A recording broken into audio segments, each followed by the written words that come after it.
Ma'am आ, twins के case में जो पोलर बॉडी बनती है, जब मियोसिस 2 कंप्लीट होती है तो वो पोलर बॉडी बनती है या फिर? तो आज हम डिस्कस करेंगे मेंस्ट्रुअल साइकिल के बारे में। लेकिन मेंस्ट्रुअल साइकिल स्टार्ट करने से पहले हम थोड़ा से पहले यहाँ पे एनिमल्स की जो हमारे पास जो मैमेलिया क्लास है उसकी यहाँ पे क्लासिफिकेशन कर लेते हैं, मतलब ह्यूमन बीइंग की क्लासिफिकेशन कर लेते हैं। अगर हम बात करते हैं ह्यूमन बीइंग की, तो आपको पता है जो ह्यूमन बीइंग है उनका किंगडम क्या होता है, क्लासिफिकेशन पता है ना आपको, एक सिंगल स्टेप नहीं होता, उसमें आपकी यस बहुत मैम। सारी हायरार्की होती है। किंगडम होता है, phylum, class, order, family, genus, species. ठीक है, तो हमारे पास जो ह्यूमन बीइंग है, ह्यूमन बीइंग का किंगडम क्या होता है, एनिमेलिया। फाइलम क्या है, कॉर्डेटा है। क्लास क्या है, मेमेलिया। ऑर्डर क्या है, प्राइमेट। फैमिली क्या है, होमिनिडी। एंड जीनस क्या है, होमो। एंड सेपियंस क्या है, स्पीशीज है। स्पीशीज। और कॉमन नेम है ह्यूमन। अब हम इसको यहाँ पे क्यों स्टडी कर रहे हैं, इसका क्या रोल है यहाँ पे, इसको समझते हैं। आपको यहाँ पे इस चीज का ध्यान रखना है कि जो ह्यूमन बीइंग है उनका ऑर्डर क्या है, प्राइमेट है, वो प्राइमेट को बिलोंग करते हैं। ठीक है, अभी प्राइमेट क्या होता है इसको भी देखते हैं अभी आगे। एक मिनट, जो हमारे पास मेमिलिया क्लास है, एक बार दोबारा आप देख लो, क्लास क्या है, मेमिलिया है, लेकिन किंगडम क्या है, एनिमेलिया। तो हमारे पास यहाँ पे जो क्लास मेमिलिया है उसके एक्चुअली दो ऑर्डर होते हैं, एक होता है प्राइमेट और एक होता है नॉन प्राइमेट। अब ये प्राइमेट क्या है, हमारे पास जो प्राइमेट है वो एक ऐसा ऑर्डर है जो मेंस्ट्रुअल साइकिल जिनके अंदर होता है। मेंस्ट्रुअल साइकिल के बारे में एक्चुअली आज हम डिस्कस करने वाले हैं। तो एक्चुअल में हमें ये चीज पता होनी चाहिए कि जो जितने भी प्राइमेट हैं जो मैमेलिया क्लास को बिलोंग करते हैं उन सब में ही मेंस्ट्रुअल साइकिल होता है। जो नॉन प्राइमेट होते हैं उनमें मेंस्ट्रुअल साइकिल नहीं होता है। अब प्राइमेट में कौन कौन आते हैं, मंकी हो गया, चिंपैंजी हो गया, एप्स हो गए ए, मतलब, और यहाँ पे ह्यूमन बींग्स हो गए। तो इनमें ही क्या हमें देखने को मिलता है, menstrual cycle. And menstrual cycle भी किस में होता है, मेल में होता है कि फीमेल में, तो ओनली फीमेल में होता है, इस चीज का ध्यान रखना है। इसके अलावा सारे छोड़ दो आप, प्राइमेट के अलावा जितने भी बच जाते हैं ना मेंबर, वो सारे के सारे नॉन प्राइमेट के अंदर ही चले आते हैं। जैसे कैट हो गया, डॉग हो गया, कैटल हो गई, शीप हो गया, गोट हो गया, जितने भी हमारे पास बाकी एनिमल्स हैं। ठीक है, प्राइमेट को छोड़कर जितने भी बच गए वो सारे के सारे क्या है, नॉन प्राइमेट है। तो यहाँ पे हमें क्या चीज ध्यान में रखनी है, सबसे पहली चीज कि मेंस्ट्रुअल साइकिल किसमें होता है, क्लास मेमेलिया में। और क्लास मेमेलिया में भी एक ऑर्डर है जिसका नाम है प्राइमेट, उन्हीं में ही मेंस्ट्रुअल साइकिल हमें देखने को मिलता है, और वो भी किसमें, ओनली इन फीमेल, मेल में देखने को नहीं मिलता है। ठीक है, अब एक बार यहाँ पे थोड़ा सा मैं आपको यहाँ पे इसके बारे में बताती हूँ कि एक हमारे पास मेंस्ट्रुअल साइकिल होता है और एक्चुअली एक हमारे पास एस्टर साइकिल होता है। इन दोनों में डिफरेंस क्या है, ठीक है। तो यहाँ पे हमने क्या कहा, जो ये मेंस्ट्रुअल साइकिल है किसमें होता है, प्राइमेट में होता है, फीमेल प्राइमेट में। For example monkey, apps and human beings. अब एक्चुअल में ये जो मेंस्ट्रुअल साइकिल है इसके हमारे पास कुछ फेज होते हैं, जैसे एक होता है menstrual phase, proliferative phase, secretory phase. इन सारे फेज के बारे में आज हम डिस्कस करेंगे। और इसमें एक्चुअल में होता क्या है कि जो फीमेल का यूट्रस होता है उसके अंदर हमें चेंज देखने को मिलता है, मतलब ब्लड फ्लो करता है उसमें। ब्लड फ्लो आपका यूट्रस से करता है और किसके थ्रू बाहर आता है, विजाइना के थ्रू। लेकिन अगर हम बात करते हैं एस्टर साइकिल की, ये बहुत इंपॉर्टेंट है। आपने सुना है कभी किसी एनिमल का कि ये इसका हीट पीरियड चल रहा है, हमारी काऊ होगी, बफलो होगी, वो आपकी हीट में आई हुई है, आपने सुना है कभी इसके बारे में?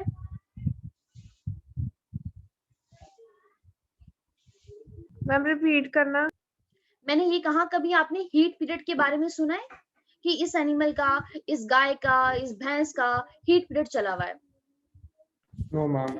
नहीं मैम, नहीं इतना सुना। सुना है कि कुछ टाइम के बाद जैसे कि मतलब काऊ की मतलब नहीं होती है तो वो छोड़ देते हैं, वैसे ही उसका कोई चांस नहीं होता कि वो फर्दर होगी या नहीं फर्टिलाइजेशन उसमें। अच्छा अच्छा, चलो ठीक है। सबसे पहले चलो मैं आपको थोड़ा सा यहाँ पे एक आइडिया देती हूँ, एक मेंस्ट्रुअल साइकिल और आपका एस्टर साइकिल में क्या डिफरेंस होता है।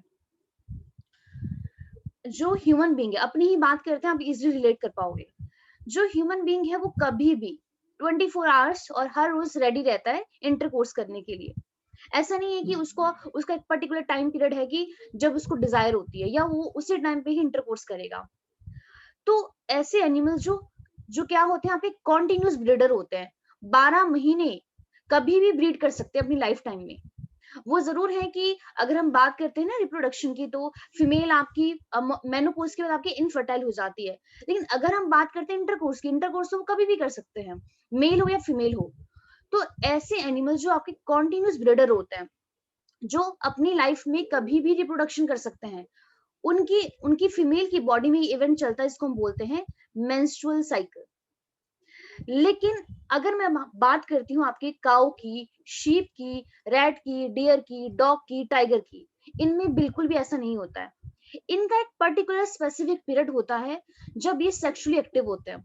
अगर आप कभी गांव में रहे हो या कभी आपने सुना हो, तो वहां पे क्या होता है कि जैसे एक गाय का एग्जांपल ले लेते हैं, काऊ का एग्जांपल ले लेते हैं। अभी वो नॉर्मल है अपनी मतलब उसकी लाइफ ऐसे चल रही है, लेकिन बीच में एक पीरियड आता है, मतलब कुछ दिन होते हैं वो, जो बहुत ही ज्यादा एक्टिव हो जाती है, एंड उसका जो बिहेवियर है वो बहुत ज्यादा अग्रेसिव हो जाता है। तो उससे हमें ये पता चलता है कि वो अभी अपने किस पीरियड में है, अपने हीट पीरियड में। उसको उसको एक्चुअली घर वाली भाषा में भी हीट ही बोलते हैं कि गाय हीट में है। इसका मतलब ये होता है कि वो अभी चाहती है इंटरकोर्स करना। अब उसको ये इच्छा क्यों हुई है इंटरकोर्स करने की? क्योंकि एक्चुअल में ये ऐसे एनिमल्स होते हैं, इनकी बॉडी में क्या होता है, एस्ट्रोजन का लेवल जब बहुत ज्यादा पीक पे चला जाता है, तो तभी इनको डिजायर होती है कि अब हमें इंटरकोर्स करना है। और एक्चुअल में ये हीट पीरियड आता कब है, जब इनकी बॉडी से एग रिलीज होता है। ओव्यूलेशन के बाद ही इनका हीट पीरियड आता है, लेकिन ह्यूमन बीइंग में तो ऐसा है ही नहीं। ओव्यूलेशन हो ना हो, मतलब चाहे कुछ भी ना हो, लेकिन वो हमेशा एवर रेडी रहते हैं। चाहे आपका ऐप भी होगा, चाहे मंकी भी होगा, लेकिन इनमें कभी ऐसा नहीं देखा जाता है। आपने ऐसे डॉग के बारे में अगर सुना होगा, तो डॉग में भी क्या होता है, जो फीमेल होती है ना, फीमेल हीट में आती है, और जब फीमेल हीट में आती है, वो अपनी बॉडी से एक केमिकल रिलीज करती है। उस केमिकल को मेल डॉग रिसीव करता है, उसके बाद मेल एक्टिव होता है। अदरवाइज आप किसी मेल डॉग या फीमेल डॉग को रख लो आप 12 महीने, ऐसा नहीं होगा। आपको पता होगा ना, उनका गेस्टेशन पीरियड ओनली 2 मंथ का होता है। तो हार्डली एक जो डॉग होती है ना, वो पूरे साल भर में एक ही बार मतलब क्या करती है, ब्रीड करती है, मतलब 1 या 2 टाइम्स। ऐसा नहीं है कि वो हमेशा एवर रेडी रहते हैं। उनके पास क्या होता है, एक स्पेसिफिक एक टाइम पीरियड होता है, जिसमें वो क्या होते हैं, सेक्सुअली एक्टिव होते हैं। और वो कुछ क्या करते हैं, सिग्नल जनरेट करते हैं कि अब हम क्या है, सेक्सुअली एक्टिव है, अब हमें कोई ना कोई पार्टनर चाहिए। और वो बहुत ही छोटा पीरियड होता है, कई बार 1 दिन का, कई बार 2 दिन का, कई बार 3 दिन का। और अगर उस टाइम पीरियड में उसको कोई भी पार्टनर नहीं मिलता, तो उसके बाद वो दोबारा आपके एकदम नॉर्मल हो जाता है। अब एस्ट्रो साइकिल में और मेंस्ट्रुअल साइकिल में फर्क क्या है? जैसे हमने ये कहा कि मेंस्ट्रुअल साइकिल में जो यूट्रस है, उसमें क्या होता है आपका, मतलब उसके अंदर चेंज होते हैं, ब्लड एंडोमेट्रियम की लाइनिंग वहां पे ब्रेक हो जाती है। बट एस्ट्रो साइकिल में ऐसा कुछ नहीं होता, वहां पे कोई भी ब्लड फ्लो नहीं करता है। और ये किसका इंपॉर्टेंट करेक्टर है, नॉन प्राइमेट का। तो जितने भी हमारे पास नॉन प्राइमेट है ना, इन सब में एस्ट्रल साइकिल चलता है, मेंस्ट्रुअल साइकिल नहीं होता। अब इसका एक बेनिफिट है एस्ट्रल साइकिल का। अब पहली बात तो एस्ट्रो साइकिल हमेशा किसके लिए चलता है, ओनली उसके लिए, ब्रीडिंग के लिए, एक बच्चे पैदा करने के लिए। जैसे हमने कहा कि ह्यूमन बीइंग तो मतलब एक चाइल्ड प्रोड्यूस करना हो ना करना हो, वो कभी भी इंटरकोर्स कर सकते हैं किसी भी पर्पस के लिए। बट इनमें ऐसा नहीं होता। जब ये चाहते हैं कि अब हमें एक बेबी का प्रोडक्शन करना है, ये तभी इंटरकोर्स करते हैं। और उस टाइम पे जब इनका हीट पीरियड होता है, उसी टाइम फीमेल की बॉडी से एग रिलीज होता है। एंड एग रिलीज होने के बाद ही इनका क्या आता है, इनका हीट पीरियड आता है, कि ताकि 1-2 दिन में इनको अपना स्पर्म मिल जाए, मतलब मेल गैमेट मिल जाए। तो इनमें क्या होता है, ब्लड फ्लो नहीं होता। एक चीज आपको और बतानी थी, 1 मिनट, माइंड से निकल गई। हाँ, एक चीज ये है कि जैसे हमने कहा कि जो फीमेल है, फीमेल का जब मेनोपॉज आ गया है, उसके बाद वो क्या है आपके, मतलब वो एक्टिव नहीं होती कि वो एक बेबी को प्रोड्यूस नहीं कर सकती है। लेकिन हमारे पास जितने भी नॉन प्राइमेट के मेंबर्स हैं, ये अपनी जब तक इनकी डेथ नहीं होती तब तक ये फर्टाइल होते हैं। बस फर्टाइल कब होते हैं, इसी आपके हीट वाले पीरियड में। बाकी ऐसे नहीं कभी भी ये मतलब रिप्रोडक्शन के लिए रेडी है, ऐसा नहीं है। तो इसका ध्यान रखना है यहाँ पे। ये आपको समझ आया, यस मेंस्ट्रुअल मैम। साइकिल और एस्ट्रल साइकिल क्या होता है? और मेंस्ट्रुअल साइकिल हमें किस में देखने को मिलता है, फीमेल के अंदर, और मैमल में भी, किसके अंदर, प्राइमेट के अंदर। एस्ट्रल साइकिल टोटली डिफरेंट होता है मेंस्ट्रुअल साइकिल से। और एस्ट्रल साइकिल क्या है, बहुत ही छोटा सा शॉर्ट पीरियड होता है, जिसको हम एस्ट्रस भी बोलते हैं, उसको हम हीट भी बोलते हैं। ठीक है, यस मैम। ठीक है। तो अब हम बात करते हैं मेंस्ट्रुअल साइकिल की, कि एक्चुअल में ये क्या है? तो मेंस्ट्रुअल साइकिल क्या है? एक रिप्रोडक्टिव साइकिल है इन द फीमेल प्राइमेट। और फीमेल प्राइमेट में कौन कौन चले आ गए यहाँ पे? Monkey, apps and human being. इसी को ही बोलते हैं मेंस्ट्रुअल साइकिल। अब सबसे पहले यहाँ पे कुछ टर्म समझते हैं, उसके बाद ही आगे मूव करते हैं। ऐसे हमने पहले भी डिस्कस किया है, जब एक फीमेल के अंदर प्यूबर्टी आई थी और जब उसका सबसे पहला मेंस्ट्रुएशन हुआ था, सबसे पहला मेंस्ट्रुएशन, तो उसको बोलते हैं मिनाज। और जो फीमेल है, जब उसका लास्ट मेंस्ट्रुएशन होगा, उसको बोलेंगे मेनोपॉज। तो इसके बीच का ये जितना भी इवेंट है ना, ये पूरा का पूरा क्या चलता है? मेंस्ट्रुअल साइकिल चलता है। पहले यहाँ पे कुछ यहाँ पे पिक्चर्स के थ्रू समझते हैं कि एक्चुअल में होता क्या क्या है, उसके बाद ही आगे मूव करेंगे। जैसे आप यहाँ पे ये फीमेल का रिप्रोडक्टिव सिस्टम देख पा रहे हो, ये फीमेल की ओवरी है, ये यूट्रस है। अब जब भी मेंस्ट्रुअल साइकिल जो होता है, मेंस्ट्रुअल साइकिल में जो फीमेल का रिप्रोडक्टिव सिस्टम होता है, वहां पे दो जगह चेंज देखने को हमें मिलता है। एक चेंज आता है ओवरी के अंदर और एक चेंज आता है यूट्रस के अंदर। तो यहाँ पर ये जितना भी ये सब कुछ यहाँ पे मेंशन किया गया है ना, ये सारी यहाँ पे दो ही चीजें हैं कि ओवरी के अंदर क्या क्या इवेंट चल रहा है, यूट्रस के अंदर क्या क्या इवेंट चल रहा है। ओवरी में जो हार्मोन रिलीज होते हैं, उनका यहाँ पे उनका यहाँ पे क्या क्या आपका ग्राफ रहता है, कौन सा हार्मोन आपका कब कब अप है, कौन सा हार्मोन आपका कब आपका डाउन है। और इसके अलावा जो हमारी एंटीरियर पिट्यूटरी हार्मोन रिलीज करती है, उनका भी क्या क्या लेवल रहता है जब यहाँ पे यूट्रस के अंदर और आपका ओवरी के अंदर क्या चल रहा है, इवेंट चल रहा है। तो मेंस्ट्रुअल साइकिल में या मेंस्ट्रुएशन में होता क्या है? ये विजाइना है, सॉरी ये यूट्रस है। तो यूट्रस में क्या होती है? एंडोमेट्रियम की लाइनिंग होती है। तो एंडोमेट्रियम की लाइनिंग क्या हो जाती है? रप्चर हो जाती है। एंड रप्चर होने की वजह से यहाँ से क्या निकलता है? ब्लड निकलता है। और ब्लड किसके थ्रू बाहर आता है? विजाइना के थ्रू बाहर आता है। इसी को ही बोलते हैं मेंस्ट्रुएशन। अब एग्जांपल लेते हैं कि आज किसी फीमेल को मेंस्ट्रुएशन हुआ, ठीक है? तो क्या होता है कि अब उसका एक चीज का ध्यान रखना, जो ये मेंस्ट्रुएशन होता है एवरी मंथ होता है फीमेल के अंदर। तो जब उसको फर्स्ट मेंस्ट्रुएशन हुआ, मान लेते हैं कि आज किसी को मेंस्ट्रुएशन हुआ, अब जब नेक्स्ट मंथ उसको मेंस्ट्रुएशन होगा ना, तो इसके बीच का ये जो पीरियड है, आपका जो पहला मेंस्ट्रुएशन था और जो आपका सेकंड मेंस्ट्रुएशन है, इस पूरे इवेंट को ही बोलते हैं मेंस्ट्रुअल साइकिल। तो आज हम यहाँ पे वही चीज देखेंगे कि इस पूरे टाइम पीरियड में दो मेंस्ट्रुएशन के बीच में क्या क्या चीजें हो रही है, एक फीमेल की बॉडी में, यूट्रस में और आपका ओवरी में क्या क्या चेंज यहाँ पे हमें देखने को मिल रहा है। ठीक है, तो यहाँ पे सबसे पहले यहाँ पे हम अपना एनसीईआरटी का डायग्राम देखते हैं। अब इसको प्लीज यहाँ पे रिलेट करते रहना आप, अगर हो सके तो आप इसको अपनी कॉपी में भी साथ साथ नोट कर सकते हो। यहाँ पे देखिए सबसे पहले ऊपर क्या दिखाया गया है? पिट्यूटरी हार्मोन लेवल, मतलब पिट्यूटरी से जो हार्मोन रिलीज होते हैं उनका क्या क्या लेवल रहता है। अब ये पिट्यूटरी से जो हार्मोन रिलीज होते हैं उसका डायरेक्ट इफेक्ट कहाँ पे पड़ता है? हमारा ओवरी के ऊपर। तो यहाँ पे ओवरी का इवेंट दिखाया गया है। उसके बाद जो ओवरी के अंदर तो कुछ ना कुछ इवेंट हो ही रहा है, बट ओवरी में भी हार्मोन रिलीज हो रहे हैं। तो उन हार्मोन का क्या लेवल है इस मेंस्ट्रुअल साइकिल के टाइम पे, ये यहाँ पर वो चीज दिखाई गई है। और यूट्रस में क्या क्या इवेंट चल रहा है। तो हमारे पास यहाँ पे टोटल यहाँ पे हमने 4 पैरामीटर लिए हैं मेसो साइकिल को यहाँ पे समझने के लिए कि ये यूट्रस के अंदर क्या इवेंट है, ओवरी के अंदर क्या इवेंट है, फिर ओवरी से जो हार्मोन रिलीज हो रहे हैं उनमें क्या क्या चेंज आ रहे हैं, और इसके अलावा लास्ट है कि पिट्यूटरी से जो हार्मोन रिलीज होता है उसके अंदर हमें क्या क्या चेंज देखने को मिलते हैं। बट इससे पहले सबसे पहले यहाँ पे एक फ्लो चार्ट समझ लेते हैं जो बहुत ही ज्यादा इंपॉर्टेंट है, और प्लीज आप इसको अच्छे तरीके से समझना। अच्छा, बस सबसे पहले आप मुझे ये बताओ, एक पॉजिटिव फीडबैक और नेगेटिव फीडबैक क्या होता है? आपको इसके बारे में पता है? आपने लास्ट ईयर हार्मोन का वो चैप्टर किया होगा, उसमें आपने किया होगा कि हार्मोन का पॉजिटिव फीडबैक होता है, नेगेटिव होता है। ये चीज पता है आपको कि नहीं है? Feedback mechanism ma'am. हाँ, positive feedback and negative feedback mechanism क्या होता है, इसके बारे में आपको पता है?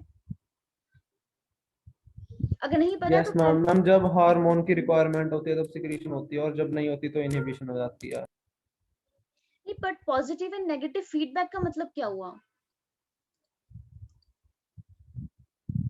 अच्छा ठीक है, एक बार मैं आपको यहाँ पे समझाती हूँ। हमारे पास यहाँ पे मान लेते हैं ये x है, ये y है, ठीक है, और ये चलो z भी मान लेते हैं। जब x का नंबर बहुत ज्यादा इंक्रीज हुआ, x इंक्रीज हुआ, तो x ने y को भी इंक्रीज कर दिया, ठीक है। जब y इंक्रीज हुआ तो y ने z को भी इंक्रीज कर दिया।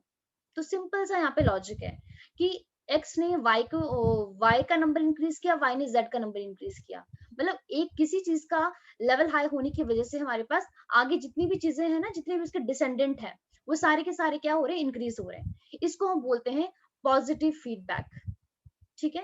कि कोई भी पर्टिकुलर एक्स चीज किसी दूसरी चीज का क्या करवा रही है, वहां पे उसका नंबर इंक्रीज करवा रही है। बट नेगेटिव फीडबैक क्या होता है, अब इसको समझना। एक्स जब हाई हुआ, इसने वाई का नंबर इंक्रीज करवाया, लेकिन जब वाई इतना ज्यादा इंक्रीज हो गया, इसने क्या काम किया, इसने वाई को ही यहाँ पे बंद करवा दिया कि अब आप चुप हो जाओ, आप इन एक्स का ही नंबर डिक्रीज करवा दिया इस वाई का नंबर हाई होने की वजह से। तो इसको बोलते हैं नेगेटिव फीडबैक मैकेनिज्म, कि जिसको आप बढ़ा रहे हो वही अगर आपका मुंह बंद कर दे कि अब आप चुप हो जाओ, उसको बोलते हैं negative feedback. Positive feedback ma'am lactation के टाइम पे भी होता है ना मैम? हाँ जी, कब होता है? मैम ये लैक्टेशन के टाइम पे भी होता है ना, मेमोरी ग्लैंड्स में, जब मेमोरी ग्लैंड्स फुल हो जाती हैं। हाँ जी, बिल्कुल बिल्कुल, ठीक है। तो एक्चुअली अभी हम यहाँ पे जो करने वाले हैं ना, ये वही चीज है, पहले आप इसको समझ लो, ठीक है, क्योंकि ये काफी ज्यादा इंपॉर्टेंट है। अब क्या होता क्या है कि हमारा जो ब्रेन है, क्या है, वहां पे हाइपोथैलेमस प्रेजेंट है। हाइपोथैलेमस से एक हार्मोन रिलीज होता है जिसका नाम है GnRH, गोनेडोट्रोफिन रिलीजिंग हार्मोन। अब वो कहां पर जाकर एक्ट करता है, एंटीरियर पिट्यूटरी पे। एंटीरियर पिट्यूटरी से 2 हार्मोन रिलीज होते हैं, एक होता है LH और दूसरा होता है FSH। अब ये LH और FSH कैसे हार्मोन है, एंडोक्राइन हार्मोन है, तो सिक्रीशन कहाँ पे होगी, ब्लड में होगी। ब्लड में गए हार्मोन और कहाँ पे जाके कहाँ पहुंच गए, ओवरी के अंदर। जब ये ओवरी पे जाके एक्ट करते हैं, तो ये हमारे पास जो FSH है और जो LH है, वो वहां पे ओवरी में किसका फॉर्मेशन करवाते हैं, फॉलिकल्स की ग्रोथ करवाते हैं। एंड फॉलिकल्स की ग्रोथ होने की वजह से वहां पे किसका लेवल हाई हो जाता है, एस्ट्रोजन का लेवल काफी ज्यादा हाई हो जाता है। प्रोजेस्टेरोन का भी होता है लेकिन ज्यादा होता है एस्ट्रोजन का। अब यहाँ पे प्लीज समझना चीजों को, FSH एंड LH ओवरी में जाके फॉलिकल्स की डेवलपमेंट करवा रहे हैं, फॉलिकल से एस्ट्रोजन रिलीज हो रहा है। लेकिन एक्चुअल में जब यहाँ पे एस्ट्रोजन आपका रिलीज होता है, तो वो क्या काम करता है, एस्ट्रोजन यहाँ पे एंटीरियर पिट्यूटरी को एंड ब्रेन को, हाइपोथैलेमस को यहाँ पे नेगेटिव फीडबैक मैकेनिज्म देता है। मतलब ये इनकी एक्टिविटी को स्टॉप करता है। मतलब जैसे ही एस्ट्रोजन आपका रिलीज होना शुरू हुआ, हाइपोथैलेमस से जो GnRH gonadotrophin releasing hormone release हो रहा था, उसको वो इनहिबिट कर रहा है, इसकी सिक्रीशन को वो यहाँ पे बंद कर रहा है। क्यों कर रहा है, क्योंकि ये कह रहा है कि जितना भी आपने फॉलिकल्स की डेवलपमेंट करवानी थी वो हो चुकी है, अब हमें नहीं चाहिए।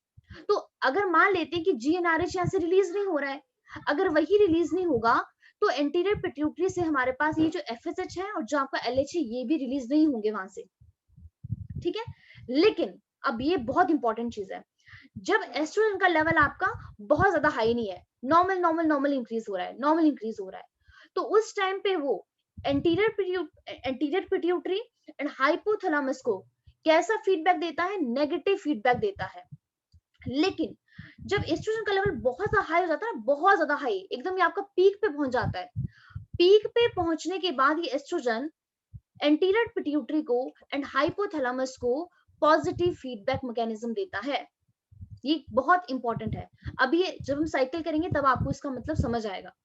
कहने का मतलब यही है कि जब इसका मॉडरेट लेवल है एस्ट्रोजन का, तो उस टाइम पे वो यहाँ पे नेगेटिव फीडबैक दे रहा है। लेकिन जब इसका बहुत ज्यादा हाई वाला लेवल है, पीक वाला लेवल है, तो उस टाइम पे ये हमारे पास ब्रेन को एंड एंटीरियर पिट्यूटरी को पॉजिटिव फीडबैक दे रहा है। लेकिन इसका जो इंटरवल होता है वो बहुत ही छोटा होता है, कम से कम आपका 1 डे का या आपका 2 डे का। लेकिन जो ये नेगेटिव फीडबैक है, ये होता है कम से कम आपका 7 डेज तक का, ठीक है। अब ये जो एस्ट्रोजन है और जो आपका प्रोजेस्टेरोन है, कहाँ पे जाके एक्ट करते हैं, यूट्रस में जाके एक्ट करते हैं, और जो भी चेंजेस है वो वहां पर लेकर आते हैं। आपको ये फ्लो चार्ट समझ आया? Yes ma'am. Yes ma'am. ठीक है। अब यहाँ पे इस डायग्राम को समझिए, ये यहाँ पे हमें ग्राफ क्या बता रहा है, ग्राफ हमें बता रहा है यहाँ पे मेंस्ट्रुअल साइकिल के इवेंट के बारे में, कि कैसे कैसे चेंज होते हैं। अब जैसे मैंने आपको यहाँ पे बताया कि जो फीमेल होती है, जितने भी प्राइमेट्स हैं, एवरी मंथ उनकी बॉडी में क्या होता है, मेंस्ट्रुएशन होता है।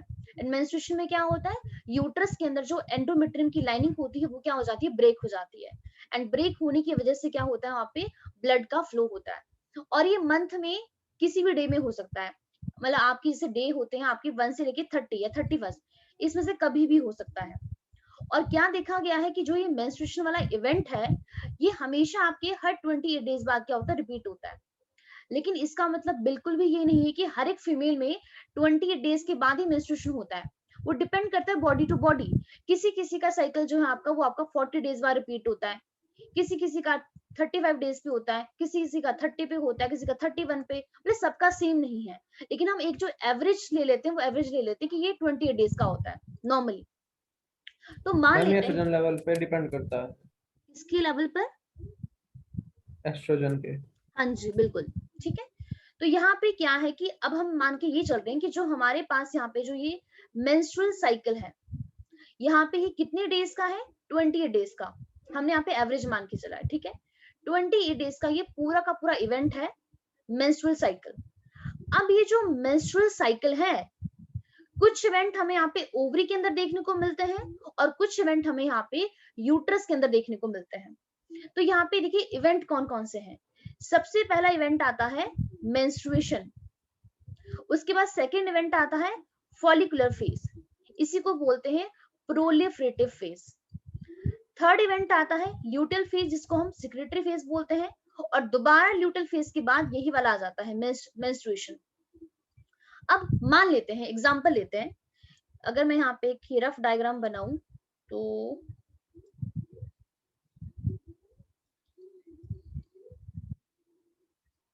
ठीक है, ये ओवरी है और ये यूट्रस है।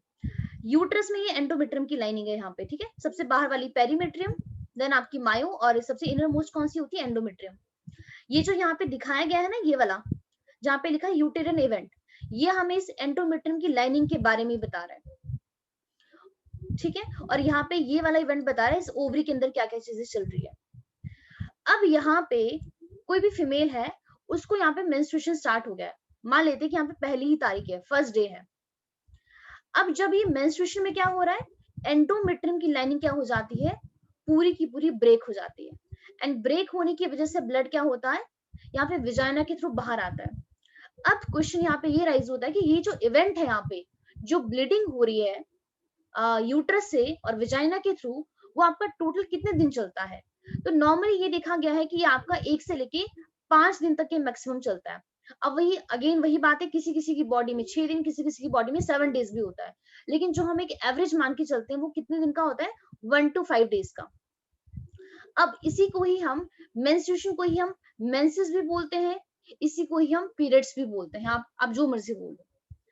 अब वहां पे उस टाइम पे ओवरी के अंदर क्या हो रहा है, जब यहाँ पे मेंस्ट्रुएशन है, मेंस्ट्रुएशन हो रहा है कहाँ पे, इस यूट्रस के अंदर, तो ओवरी में क्या इवेंट है, ओवरी में उस टाइम हमारे पास ये वाला इवेंट होता है, ये वाला। यहाँ पे फॉलिकल्स क्या होते हैं आपके पास, सारे के सारे यहाँ पे प्राइमरी फॉलिकल ही होते हैं। ये जितना भी इवेंट है ना, ये आपका मेंस्ट्रुएशन के बाद होता है, ठीक है। यहाँ पे थोड़ा सा इस तरीके से दिखाया गया, लेकिन ये बाद में हो रहा है सारा इवेंट। तो जब यहाँ पे मेंस्ट्रुएशन हो रहा है, ओवरी में सारे के सारे कैसे फॉलिकल्स है, प्राइमरी फॉलिकल है। और प्राइमरी फॉलिकल के अंदर कौन होता है, प्राइमरी oocyte होता है। अब उस टाइम पे देखिए क्या मैम जब मेंस्ट्रुएशन होती है तो जो सेकेंडरी oocyte निकलता है फर्टिलाइजेशन के लिए, वो भी साथ ही शेड हो जाता है बॉडी से। वो अभी हम देखेंगे, वही मैं कह रही हूँ आंसू। एक्चुअली अभी हमें ना इस साइकिल के बारे में पढ़ना पूरा। जब हमें पूरा कंप्लीट कर देंगे ना, जितने भी आपके डाउट है वो सारे क्लियर हो जाएंगे, जो जो भी आप अभी क्वेश्चन पूछ रहे हो कि क्या क्या हो रहा है, सेकेंडरी oocyte रिलीज हो रहा है कि नहीं हो रहा है, वो कहाँ गया, वो सारी चीजें भी हम यहाँ पे देख रहे हैं, ठीक है। हाँ सॉरी, एक चीज और जो मैंने आपको वैसे मुझे स्टार्टिंग में बतानी चाहिए थी कि मेंस्ट्रुअल साइकिल होता कब है। अब देखिए, इंटरकोर्स हुआ मेल एंड फीमेल का, यहाँ पे क्या हुआ, आपके स्पर्म रिलीज हो गए। अब यहाँ पे दो ही चीजें हैं ना, या तो यहाँ पे जो एग रिलीज हुआ था, या तो फर्टिलाइज होगा या तो नहीं होगा, दो ही चीजें हैं। पहला केस हम ये मान के चल रहे हैं कि जब जो यहाँ पे स्पर्म आपके रिलीज हुए थे, वो उसने यहाँ पे इस एग को फर्टिलाइज नहीं किया। मतलब यहाँ पे यह है कि एग आपका फर्टिलाइज नहीं हुआ। तो अगर एग फर्टिलाइज नहीं होता है तो क्या चीज होती है, तो होता है मेंस्ट्रुएशन, और कह सकते हो आप मेंस्ट्रुअल साइकिल। तो पहला इवेंट हम वही कर रहे हैं यहाँ पे कि अगर एग फर्टिलाइज नहीं हुआ है तो फीमेल की बॉडी में क्या होता है, मेंस्ट्रुएशन होता है। तो यहाँ पे क्या होगा, मेंस्ट्रुएशन का मतलब क्या है, जो भी हमने देखा यहाँ पे कि एंडोमेट्रियम की लाइनिंग ब्रेक हो जाती है और यहाँ से क्या होता है, आपका ब्लड आना शुरू हो जाता है। और हमने क्या देखा कि ओवरी के अंदर उस टाइम पे क्या चीजें हैं, जो हमारे पास फॉलिकल कैसे हैं, डेवलपिंग फॉलिकल है, मतलब सारे के सारे कैसे फॉलिकल होते हैं, प्राइमरी फॉलिकल होते हैं। तो कल ही हमने देखा था कि जो प्राइमरी फॉलिकल है, जैसे ये हमारे पास क्या, दिस इज प्राइमरी oocyte। तो प्राइमरी oocyte के बाहर क्या होता है, एक लेयर होता है ग्रेनुलोसा सेल का, जिसको बोलते हैं प्राइमरी फॉलिकल। तो जस्ट यहाँ पे यही वाली सारी की सारी चीजें होती हैं। अब यहाँ पे देखिए क्या हुआ, जो हमारी हाइपोथैलेमस है, वहां से क्या रिलीज होता है, सेम टाइम पे GnRH रिलीज होता है, और वो कहाँ पे जाके एक्ट करता है, एंटीरियर पिट्यूटरी पे। एंड एंटीरियर पिट्यूटरी से हमारे पास 2 हार्मोन रिलीज करवाता है, एक है FSH और दूसरा है LH। तो दोनों ही रिलीज होते हैं। अब रिलीज तो हुए, लेकिन कहाँ पे जाके एक्ट करते हैं, ओवरी पे जाके एक्ट करते हैं। अब यहाँ पे देखिए क्या हो रहा है, फॉलिकल स्टिमुलेटिंग हार्मोन, मतलब किसको स्टिमुलेट करवा रहे हैं, इस प्राइमरी फॉलिकल को स्टिमुलेट करवा रहे हैं। किस लिए स्टिमुलेट करवा रहे हैं, कि भाई आप क्या हो जाओ, आप अपना साइज बढ़ाओ, आप डेवलप हो, प्राइमरी में बनो, सेकेंडरी बनो, टर्शियरी बनो, ग्राफिन बनो। तो यहाँ पर उसका मैसेज कहाँ से आ रहा है, FSH से आ रहा है, और FSH कहाँ से रिलीज हो रहा है, फ्रॉम द एंटीरियर पिट्यूटरी। अब यहाँ पे इसका भी ध्यान रखना, जब FSH रिलीज हुआ तो ओवरी में तो उस टाइम बहुत सारे फॉलिकल थे, ऐसा तो नहीं है ना कि यहाँ पे ओनली सिंगल ही फॉलिकल था, जस्ट ओनली इस डायग्राम में हम यहाँ पे ओनली एक सिंगल दिखा रहे हैं, बट यहाँ पर बहुत सारे फॉलिकल होते हैं। तो एक्चुअल में क्या होता है कि जब FSH रिलीज हुआ तो कम से कम 15 से 20 प्राइमरी फॉलिकल होते हैं जो इस FSH को रिसीव करते हैं, और उसके बाद सारे के सारे पार्टिसिपेट करते हैं कि हम डेवलप होंगे, हम डेवलप होंगे, हम डेवलप होंगे। लेकिन होता क्या है कि इस 15-20 प्राइमरी फॉलिकल में से ओनली आपका 1 ही होता है जो आगे जाके क्या होता है, सिलेक्ट होता है। बाकी सारे के सारे क्या हो जाते हैं, डीजनरेट हो जाते हैं, मतलब सबकी डेथ हो जाती है। तो सोचो पार्टिसिपेशन किसने किया, 15 to 20 ने, लेकिन कितने सिलेक्ट हुए, ओनली 1 ही सिलेक्ट हुआ। क्योंकि हमें पता ना एक ही एग रिलीज होता है एवरी मंथ, 2 एग रिलीज तो होते ही नहीं है, बहुत ही रेयर चांस होता है जब आपके 2 एग रिलीज होते हैं। एक रीजन वो भी होता है ट्विंस का, जो भी आपने पूछा था। कई बार अगर फीमेल की बॉडी में अगर 1 महीने में अगर आप वहां पे 2 एग रिलीज हो जाए, बट नॉर्मली क्या होता है, 1 ही एग रिलीज होता है। अब कुछ नहीं यहाँ पे कि 1 ही क्यों होता है, क्योंकि फीमेल की बॉडी में क्या होता है, एक ही यूट्रस होता है, एंड वो उसकी मतलब कैपेसिटी इतनी ही होती है कि वो एक टाइम पे ओनली एक बच्चे को ही वहां पे रख सकती है। जब वहां पे ट्विंस होते हैं ना, तो बहुत ज्यादा चांसेस होते हैं वहां पे मिसकैरेज होने के, मतलब वो चांसेस इंक्रीज हो जाते हैं। उनकी बॉडी उस तरीके से डेवलप नहीं हुई है। जैसे आपने देखा होगा, कैट हो गया, डॉग हो गया, वो एक ही टाइम पे काफी ज्यादा बच्चे पैदा कर सकते हैं, बट फीमेल नहीं कर सकते ऐसे, उनके पास इतनी एबिलिटी नहीं होती है। तो हमने यहाँ पे क्या कहा, अब सोचो जब प्यूबर्टी आई थी तो हमारे पास 60,000 to 80,000 ही प्राइमरी फॉलिकल बचे थे। अब हर महीने इसी में से क्या हो रहा है, यहाँ पे एग की फॉर्मेशन में पार्टिसिपेट कर रहे हैं, और जब वो पार्टिसिपेशन करते हैं तो 15 से 20 तो ऐसे ही मर जाते हैं वहां पे। समझ आ रहा है आपको? तो 15 to 20 ने पार्टिसिपेट किया, इन सबको FSH मिला, लेकिन बाद में कितने सिलेक्ट हुए, ओनली 1 ही सिलेक्ट हुआ। अब यहाँ पे देखिए क्या हुआ, आप ये कह सकते हो कि हमारे फॉलिकल्स यहाँ पे क्या हो गए, वेस्ट हो गए। वेस्ट क्यों हुए, क्योंकि जितने अमाउंट में उनको FSH मिलना चाहिए था उतना नहीं मिला। जिसको काफी अच्छा खासा FSH मिल गया, वो आपका किस में चेंज हो जाता है, आपका वो चेंज हो जाता है आपका सेकेंडरी फॉलिकल के अंदर, जो आप यहाँ पे साथ में देख सकते हो। तो सेकेंडरी फॉलिकल में क्या है, कल देखा था हमने, प्राइमरी फॉलिकल में क्या था, मान लेते हैं प्राइमरी फॉलिकल है, एक ही लेयर थी ग्रेनुलोसा सेल की। सेकेंडरी फॉलिकल में क्या होगा, अंदर कौन है, प्राइमरी oocyte है, 2 लेयर्स आएंगी, 2 लेयर्स आ गई हैं, किसकी, ग्रेनुलोसा सेल की, और साथ में एक लेयर और आ जाती, क्या नाम है उसका, थीका एंट्रम की, ओ सॉरी थीका लेयर, दोबारा गलत बोल रहे हो, थीका लेयर, एंट्रम नहीं आएगी अभी, ये एंट्रम नहीं है, ये सारा आपका फिल होता है, इसमें आपको पिक्चर में देखने से लग रहा होगा ऐसे, ठीक है। और यहाँ पे क्या आ चुकी है, आपकी थीका लेयर आ गई है। अब यहाँ पे देखिए 1 से 5 दिन तक ये इवेंट हुआ, उसके बाद क्या हुआ, हमारे पास जितने फॉलिकल ने पार्टिसिपेट किया था, एक आपका क्या बन चुका है, सेकेंडरी फॉलिकल बन गया है। अब यहाँ पे जो आपका ये फर्स्ट 5 डेज का पीरियड था जिसमें ब्लीडिंग हो रही थी, इसी पीरियड को बोलते हैं मेंस्ट्रुएशन और इसी को बोलते हैं मेंसेस। अब 5वें दिन के बाद क्या चीज होती है, अब ये जो फॉलिकल है, जो आपका सेकेंडरी फॉलिकल है, अब इसको और एफएसएच मिलता है, एलएच भी मिलता है लेकिन ज्यादा अमाउंट मिलता है एफएसएच का, और ये आपका डेवलप होना स्टार्ट होता है। डेवलप होके क्या बनाता है, टर्शरी बनाता है, और टर्शरी के बाद में क्या बनता है आपका मेच्योर फॉलिकल, मतलब यहाँ पे ग्राफिन फॉलिकल बनता है। अब अभी अभी जो हमने आपका पीछे वो फ्लो चार्ट देखा था, जैसे जैसे आपके फॉलिकल्स देखिए डेवलप हो रहे हैं, वैसे वैसे क्या होगा, जो ओवरी के अंदर एस्ट्रोजन का लेवल है वो आपका इंक्रीज होना शुरू हो जाता है। अभी इंक्रीज क्यों हो रहा है, कौन इनको इंक्रीज करवा रहा है, तो यहाँ पे ये जो फॉलिकुलर सेल्स हैं, फॉलिकुलर सेल्स ही क्या करते हैं, एस्ट्रोजन रिलीज करते हैं। कहाँ रिलीज कर रहे हैं, ओवरी के अंदर रिलीज करते हैं। अब देखिए जब इनका एस्ट्रोजन का लेवल आपका बढ़ रहा है,